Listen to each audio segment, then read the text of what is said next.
Hey guys, मेरा भी नवीन knob देख रहे नवीन टेक्निकल जॉन। तो गाइस आज हम बात करेंगे Realme GT6 एंड GT60 के बारे में।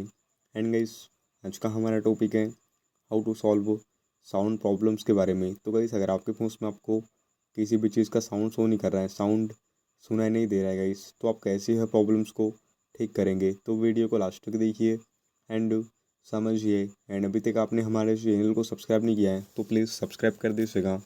तो आप सेटिंग्स में जाइएगा एंड यहाँ पे आप साउंड एंड वाइब्रेशन पे क्लिक कर दीजिएगा। तो यहाँ पे आपको फर्स्ट ऑप्शन दिया जाता है वाइब्रेट ऑन रिंग का, तो आप इसे ऑन कर दीजिएगा। तो गाइस इससे होगा क्या कि आप इसे जैसे ऑन करेंगे तो आपको जब भी कोई भी देखिए कॉल्स वगैरह प्राप्त होगा तो आपके फ़ोन में रिंगटोन के साथ आपका फ़ोन वाइब्रेट करेगा, तो आप इसे यूज़ कर सकते। साउंड मोड की बात करेगा इस, तो यहाँ पे आप परमानेंटली रिंगिंग वाला ऑप्शन को सिलेक्ट करके रखिएगा। तो इससे होगा क्या कि आपको जब भी कोई भी नोटिफिकेशन वगैरह शो करेगा तो आपको नोटिफिकेशन के साथ साउंड भी ज़्यादा ही लाउड सुनाई देगा। तो आप इसे ऑन करके इसे सेट कर सकते। एंड यहाँ से आप media volume, ringtones volume, notification volume and alarm volume को वैसे यहाँ से आप अपने हिसाब से देखिए इंक्रीज़ कर सकते हैं। तो इस स्टेप से आप सेटिंग्स कर दीजिएगा तो आपके फ़ोन में साउंड से रिलेटेड प्रॉब्लम सॉल्व हो जाएंगी। तो गाइस यह था आज का हमारा टॉपिक। उम्मीद है गाइस आपको वीडियो पसंद होगी। आज के लिए बस इतना ही। Thank you.